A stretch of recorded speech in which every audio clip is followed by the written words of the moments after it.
All right, so share a couple of thoughts and then we can discuss them together. Isaiah chapter 40, verse 31, I think a verse that we're all familiar with in a good sense. And it says, those who wait for the Lord will gain new strength. Mm-hmm. They will mount up with wings like eagles. They will run and not get tired. Mm. They will walk and not become weary. Mm. Life is like a great race, And I have to tell you, it's really not about how you start. It's about finishing strong. Wow.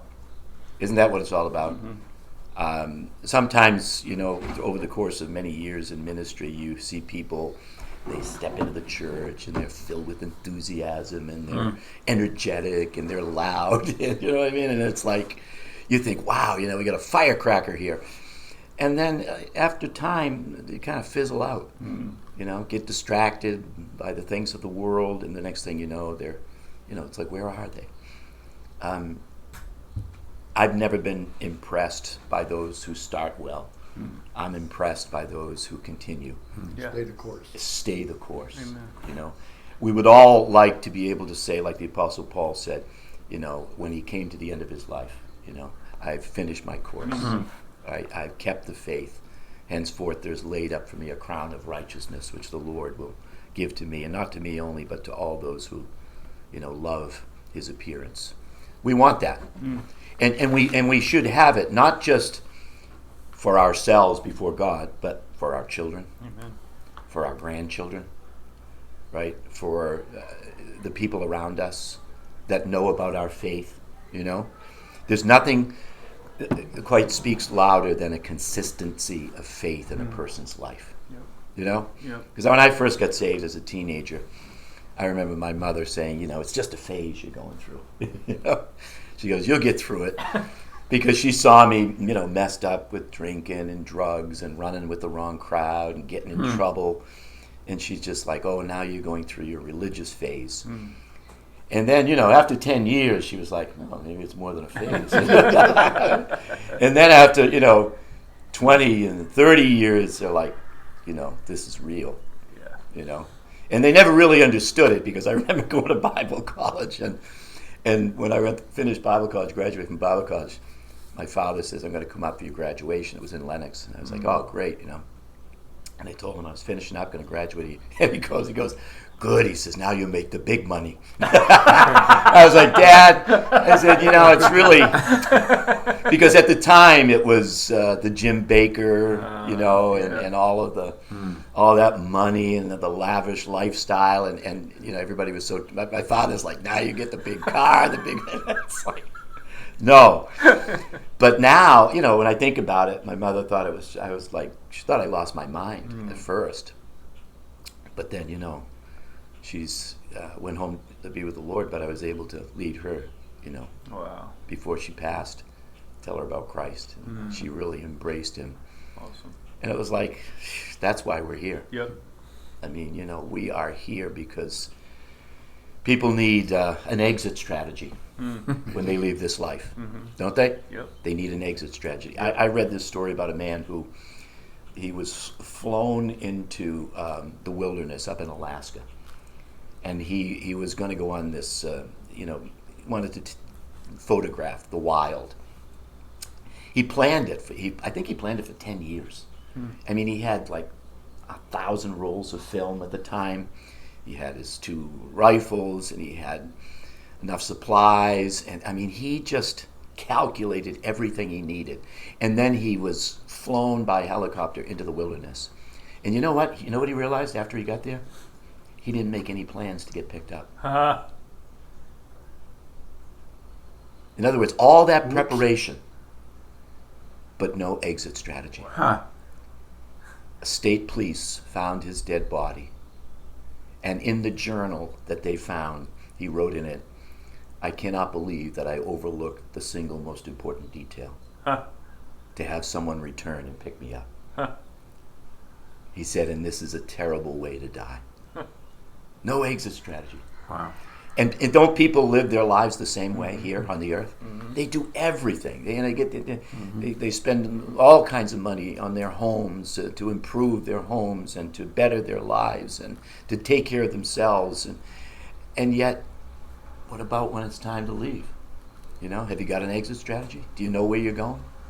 Are you prepared for that? So many people overlook that or don't think about it. And yet, is there anything more important than that? Yeah. Thank God that when we leave this life, we know where we're going. But as we keep moving in that direction, we just want to just want to finish strong. Yeah. Whatever that means. And honestly, sometimes, we'd like to think that we just, we live our lives triumphantly. Somebody asked me a while ago, how do you want to die? I said, I want to be in the pulpit, just drop dead. I know it's not going to happen that way, okay? I know it's going to be, I'm in on a hockey rink and I'm going to drop dead. Because you didn't wear your helmet. Yeah. Or I did and it still took me out. But you're familiar with the song, It Is Well With My Soul? Mm-hmm. Yeah. Horatio Stafford wrote that. Amazing story behind it. Before he died, he lost his mind. And he started telling people he was the Messiah. Shocking, right? But yet, not surprising. Because those, when that happens as we go, we can't control some things, right? Yes, we'd like to finish strong, finish gloriously, but it might not happen that way. But if we can finish with faith in our hearts, and as long as we have our faculties and we can know God and worship Him, that's what it's all about. Sometimes extenuating circumstances create situations that we have no control over, such as life. But to use the illustration of Joseph, he's 17 years old when his brothers betray him. And talk about killing him. Imagine that. I mean, I got 7 brothers and sisters. There were times that we sat at the table together. And I heard this many times. I'm going to kill you. With the mom and dad at home. But nobody carried through with it, thank God. They were going to do it. Until I think it was Reuben who came to his senses and said, he's our brother. Let's throw him into this pit and think about what we want to do with him. And then, of course, he was sold by his brothers into slavery. A Midianite caravan came by, bought him, took him to Egypt, and then he goes into Potiphar's house. And it's like that was the beginning. That was the start. That's a rough start, and it's kind of like looking at long distance runners. You ever look at those long distance runners? Man, they're just so to speak, stripped down. The bare necessities, right? Those running shoes today, you can't. It's like they have no weight, and they just put on the essentials. They got to strip down to run effectively. I think it's Hebrews chapter 12, verses 1 and 2. Looking unto Jesus, the author and finisher of our faith, right? Let us run with patience the race that is before us, laying aside every weight, right, and the sin which does so easily beset us. It's like Paul was saying there, or the writer to Hebrews was saying, you got to strip down to run this race. No excessive weights. Don't carry any burdens that are unnecessary. I mean, we say this all the time to people. If you're chained to your past, you got to cut it loose, right? God doesn't want any of us looking in the rearview mirror of life. There's a reason why that rearview mirror is the size that it is compared to the windshield. It's like God says, I want you to look ahead. I know you've got issues. I know you've got problems. I know you've got troubles. I know you've got, struggles, personal struggles, maybe some sinful habit in your life, but don't be preoccupied with it. Don't keep looking. You ever see those runners when they keep glancing behind them like that? They usually are the ones that get caught. And, whoever's in, because that runner's looking ahead. Yeah. They keep like, anybody on my tail? How close are they? Am I going to win this race? You don't want to do that. Just keep looking ahead. And 2 parts of the stripping down process, what are they? There are the things that God will take away from our lives. And then there are the things that we ourselves are responsible to put away, right? So there are some things that God says, in effect, I'm going to do that for you. And we could all probably look at our lives and say, you know what, that's happened. Yeah. There had been some things that had been removed from us. How about this? Some people that God has separated us from. Because if we stayed with them, what would happen? We wouldn't run this race very well. Maybe relationships that would hinder our faith and hinder our fellowship with God. So there are many things that God says, I'm personally responsible to remove these things from your life. And then there are other things where he says, now, this is your responsibility. You're going to have to put away some of those things. And, Joseph, his story was fascinating because we can read it in the book of Genesis in about a half an hour. But it didn't happen in a half an hour in Joseph's life. It was the next 17 years. Imagine a 17-year trial. I have a week-long trial, and I'm like, Lord, it starts out when I say, the first question I have is, why? The second question is, how long? When will it end? Right? Are we done yet? Yeah, are we done yet? Exactly. So, but think about it. In the end, Joseph finished strong. Amen. He finished strong. He learned to lay aside every weight. He learned to, set aside anything that would easily entangle him along the way. And we don't read about Joseph complaining, murmuring, getting upset with God. All we keep reading in his story, it says this, and the Lord was with Joseph. And the Lord was with Joseph. And the Lord was with Joseph. And it's almost as if whatever happened, he embraced it and just said, okay, it has to be from God. It's kind of like Job. Everything that happens to Job. Remember what he said? He said, his wife said, and I think she did it out of compassion. She gets a bad rap. She does. Because we just think, God took away his money, he took away his family, he took away his possessions. Everybody says he just should have started by taking away his wife. Things would have been so much easier for him. But I think it was compassion. She saw her husband suffering so badly that she just said, end it. Wow. Curse God and die. But what did he say? No. Shall we receive good from the hand of God? And not evil? Or he says it this way. The Lord has given and the Lord has taken away. In other words, you know what contemporary Christians would say today? The Lord has given and the devil took it away. Job didn't see it that way. He saw the sovereignty of God and says God controls everything. And I love that approach toward life. So I think that's the way Joseph lived his life too. This has got to be, it's all God. I don't know what he's preparing me for, but if we could step into his life knowing his story now, you know what we would say? I'll tell you what he's preparing you for, Joseph. You're going to save the world from a famine that would destroy the then known world. That's unbelievable. So sometimes our setbacks, maybe they're just setups for a comeback. Well, we shouldn't, resist them. We shouldn't fight against God when some troubles are introduced in our lives because, again, God can use them greatly. And in Joseph's life, I think there were two very critical things that he put away. And here they are. The first one was he put away the thought of trading his purity for a position. Potiphar's wife, she wanted him. And, he said, not going to happen. Not going to happen. And it didn't happen on one occasion. The Bible says that she came and tempted him daily. And you know what? He could have thought, if I want to keep this position in Potiphar's house, I better cooperate.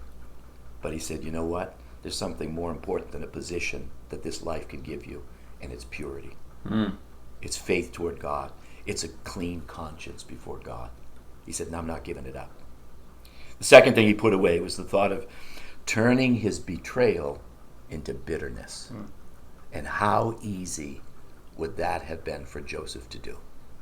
I mean, if anybody had a right to be bitter, I often think in my mind that if Joseph were alive today, and he'd be on the Oprah Winfrey Show, and he'd tell Oprah his story, and Oprah would be that, you're kidding. Your brothers did that? Yeah, my brothers threw me into the pit. They sold you as a slave? No, they sold you. And, and then what happened? And then Potiphar's wife, she she betrayed me and she lied about me. I get thrown in. No! And then at the end of the whole thing, Oprah would say, well, Joseph, I have your brothers here today. Let's bring them out. And Joseph gets up and he stands up, and you know what? If that happened, Joseph would say, good, bring them out. Mm-hmm. I want to show you how much I love them. Mm-hmm. Yeah. I want to show you the forgiveness that God put in my heart for them. Mm-hmm. I want to show you how my God works all things together for the good. Amen. He would have. Amen. That's amazing. He wouldn't let that potential betrayal turn into bitterness. Neither can we. We can't afford to let that happen. Right? We know what happens. Hebrews 12:15, it says this. There's a beautiful translation that says, whatever you do, don't miss grace. Mm-hmm. If you miss grace, for which, by the way, is available for every situation in life. Mm. There's grace available from God for everything in life. But if you miss it, what does he say? He says, a root of bitterness will spring up in your heart. Wow. And it won't just defile you, it will defile everybody in your sphere of influence. It's dangerous. Joseph was like, I am not going to let that happen. I'm not going to let that happen. I'm going to stay focused. I'm going to keep acknowledging the presence of God.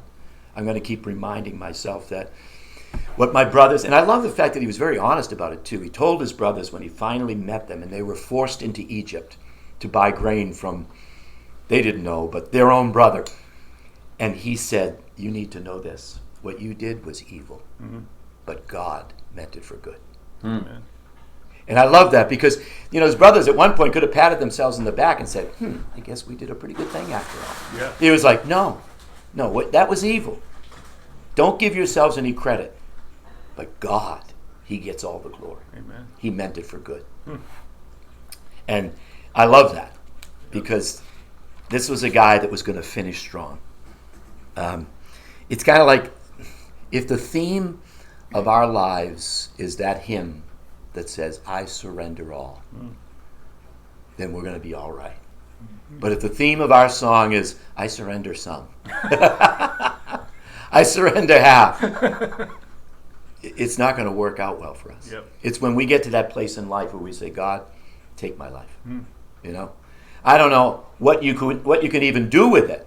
I don't know how you could use it, but I'm yours. And I believe you redeemed me. And I yield myself to you. Right? And I got to tell you this story.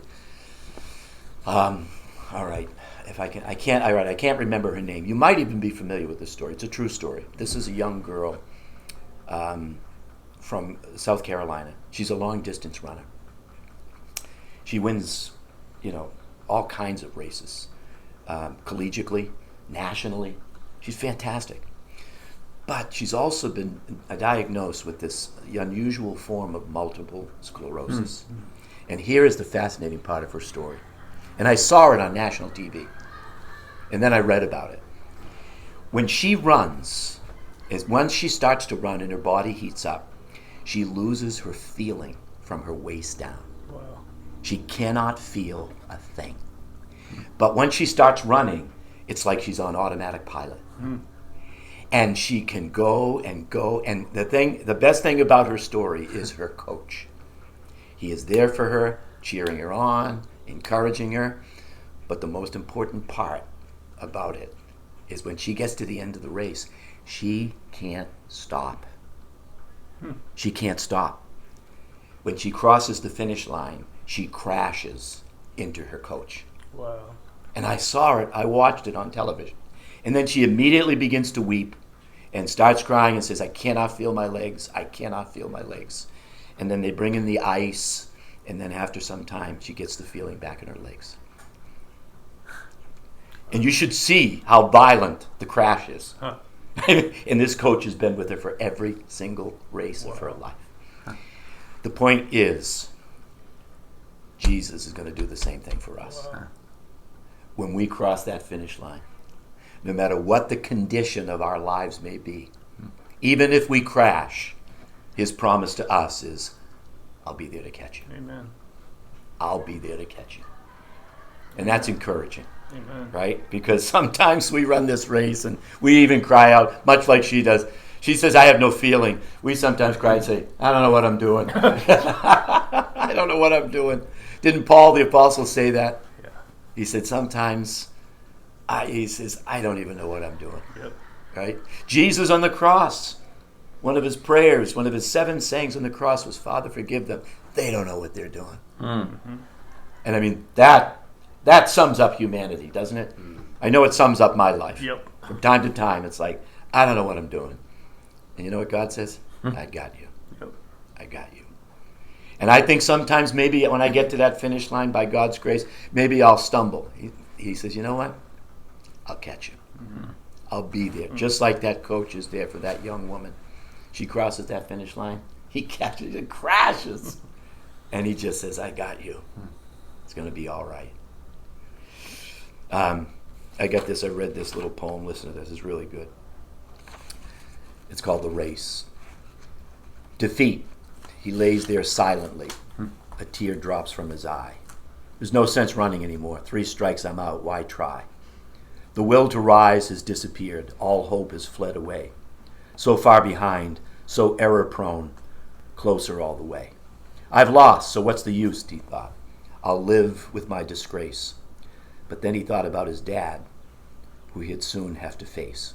Get up, an echo sounded low. Get up and take your place. You were not meant for failure here, so get up and win the race. With borrowed will, get up, it said. You haven't lost it all. For winning is more than this, but to rise each time you fall.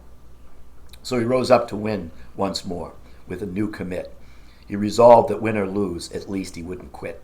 So far behind the others now, the most he'd ever been. Still he gave it all he had and ran as though to win. 3 times he'd fallen, stumbling. 3 times he rose again. Too far behind to hope to win, he still ran to the end. They cheered the winning runner as he crossed first place. Head high, proud and happy, no falling, no disgrace. But when the fallen youngster crossed the line last place, the crowd gave him the greater cheer for finishing the race. Mm-hmm. And even though he came in last, with head bowed low and unproud, you would have thought he won the race to listen to the crowd. Mm. And to his dad he sadly said, I didn't do so well. To me you won, his father said, because you rose each time you fell. And now when things seem dark and hard and difficult to face, the memory of that little boy helps me in my race. Mm. For all of life is like that race, with its ups and downs and all. And all you have to do to win is rise each time you fall. Mm-hmm. Quit, give up, you're beaten. They still shout in my face. But another voice within me says, get up and win that race. Wow. Isn't that good? That's very good. Yeah. And the author is unknown. Wow. But it says a lot. Mm-hmm. We just run. Yeah. And we just, and sometimes, as it says in Isaiah 40, verse 31, sometimes we run, sometimes we walk, right? The pace is always different. And by the way, we all run the race at our own pace. Don't compare yourself, right? When we went to Bible college, everybody wanted to be just like Pastor Stevens. Mm-hmm. No, just let Pastor Stevens be Pastor Stevens. Yep. You be you. Yep. And enjoy being you. Yep. And run the race at your pace. Yep. I remember a young guy came to Pastor Stevens once, and he preached a phenomenal message, and the young Bible college student says, Pastor Stevens, he says, you got to tell me, how long did it take you to prepare a message like that? Pastor looked at him and he goes, my whole life. The kid was like, oh no. What am I into? I thought I could get the volume of books that you read and that would do it.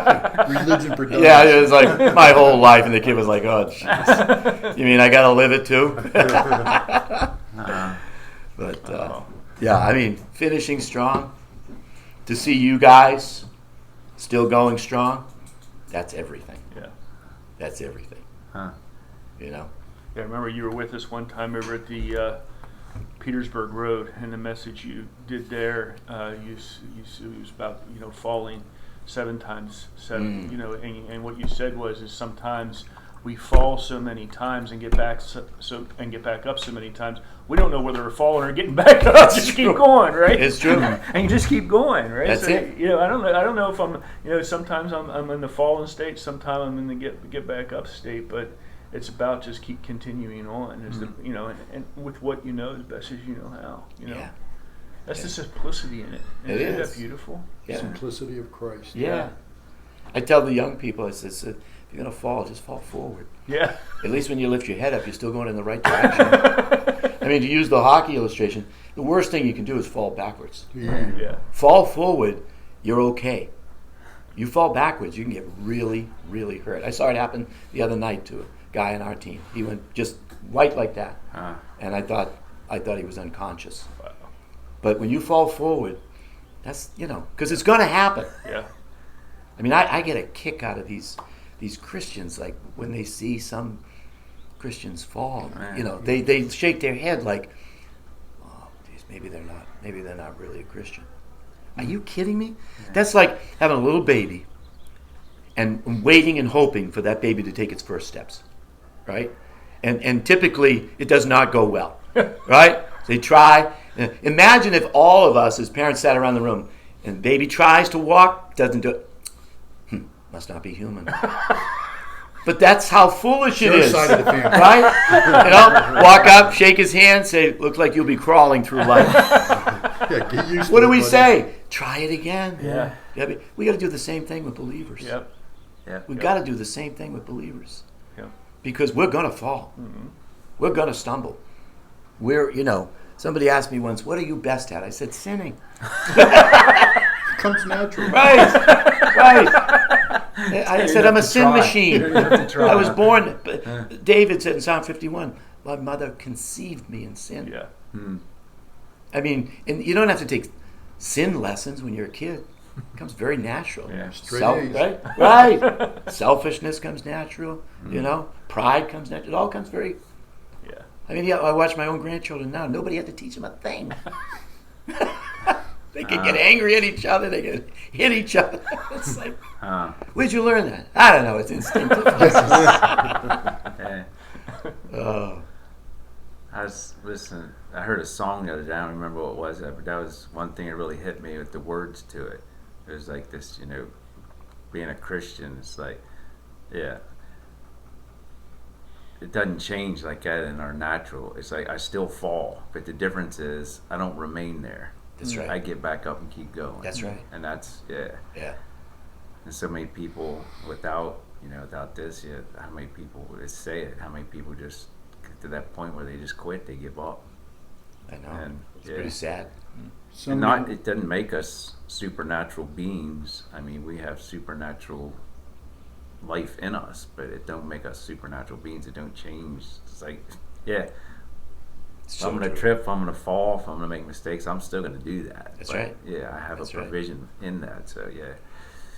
God loves us just the way we are, Mm-hmm. but He loves us so much, He's not going to leave us that way. Yeah. He can change us. Yeah. We can't change ourselves. We've all tried. If you're looking for change within yourself, go to a Coke machine. You have a better chance getting some there. It's not gonna happen. But I don't know if you ever heard the story of Ruth Graham, Billy Graham's wife. Mm-hmm. One night she was driving home, and there was one of those North Carolina highways, and she ran into a construction site, and it was long, and there were road detours and road signs and uneven pavement. And it was something, and it took her quite a while to get through it. But at the end of it, there was a big sign that says, construction is complete. Thank you for your patience. She never forgot it. And she said that when she died, she wants that put on her tombstone. Huh. Construction is complete. Yeah. Thank you for your patience. Huh. I was like, I don't even believe that. We went to North Carolina at the Billy Graham Museum, and they're both buried on that property. I had to see it for myself. Right on her tombstone. Wow. Construction is complete. Thank you for your patience. Wow. True. Because of the finished work, God sees us as complete. Yeah. We're perfect in His eyes, right? I mean, we're a finished work, but at the same time, we're a work in progress. You mentioned about, just crossing that finish line. You know this comedian, Tracy Morgan? Oh yeah. Yeah. You ever see him? Oh yeah. Funny guy, right? But one night after the game was over and we were in the back part of the Madison Square Garden, and he was one of the last people to leave, and a friend of mine I was with was like, can I ask him? I want to ask him to take a picture with me. So I took a picture with him. And then he looked at the credential that I had, and he says, what is that? What do you do? And I said, well, I'm the chaplain here for the team. He says, what's that? I said, well, I'm the pastor. I said, we meet with players before the game. We have a Bible study. And he says, do you think you could pray with me? Wow. And I was like, yeah. And he says, about what? He says, at the time, he says, I'm going to sign the most lucrative contract of my career. I'm going to sign a contract for $30 million for a television show. And he said this, he says, and I don't want to forget God. And I was like, absolutely. I'd be happy to pray for you. And then we go to pray, and he goes, can we get on our knees? Wow. And I was like, yeah, of course. So we got on our knees, we prayed, and by the time we finished, he was just tears coming down his eyes. And then not long after that, he was in a horrific Walmart accident. truck. Exactly. Yeah. He broke almost every bone. He was in the hospital for a year. Wow. He's still, you see him now. Yeah. If you didn't know that had happened, you'd wonder what happened to him. Because he's just not quite where he was. That's right. Yeah, you're right. He never did fully come back. Right. His best friend was killed in that accident. It was a limousine bus they were in. But now when I see him now, he just sees me and he lights up. He goes, somebody came up to me and they said, I was there with him, and he goes, do you know Pastor Lev? He goes, he's my pastor.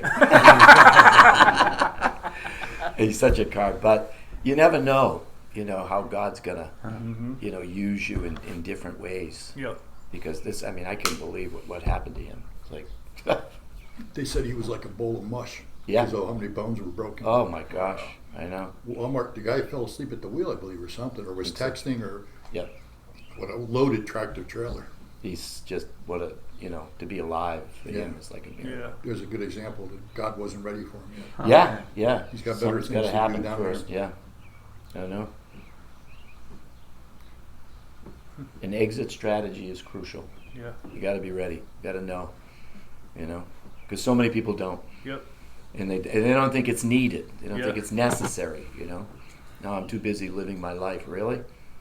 That's it's kind of like going on vacation. Every vacation comes to an end, right? Yep. You pack accordingly, but you realize at some point it's going to end. You got to come home. I may end my vacation in the same way I came in, but with a whole lot of knowledge that I never Amen. had before. Yeah, amen. Yeah, and a whole new heart and a whole new life, Amen. right? God is good. Yeah. It's interesting because you think about, people say when you get older, you're over the hill, right? Like you're going over the hill. And it makes me think about, so I'm over the hill. But when you're on that downside of the hill, right, the rock or the whatever it is only starts to go quicker and quicker and quicker. You know what I mean? Yeah. And that's such a beautiful picture to me about just going stronger to that end. Yeah. You know what I mean? Just, Yeah. I think there's another one that says, I don't want to go to the grave, perfectly, silently, quietly. I want to go in sliding sideways, saying that was one heck of a ride. Amen. Like you finish strong, right? Like, Yeah. It's a beautiful thought. Yeah. Who was it? The great running back, Walter Payton for the Chicago Bears, right?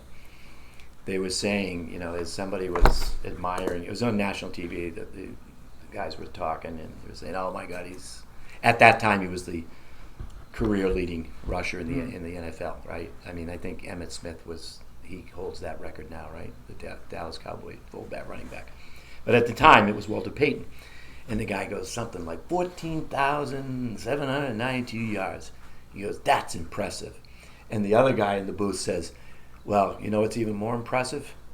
That he was knocked down every 4.5 yards. Wow. And I thought, wow. That's a good analogy. That is a great analogy. Because you just think, oh, wow, 15,000 yards, yeah? How about you getting knocked down every 4.5 yard, Wow. but you keep His average. getting back up. Yep. That's what life is all about. Yeah. When you said it a minute ago, it's like this. I read the Scottish preacher once said. He says, "Life is like this." He says, "You fall down, you get up. You fall down, you get up. You fall down, you get up. You fall down, and you're in heaven." That's it. Yeah. At some point, we're going to stop falling down, and we're going to go, right? Amen. Oh, it was so good. I was like, I love that. Amen.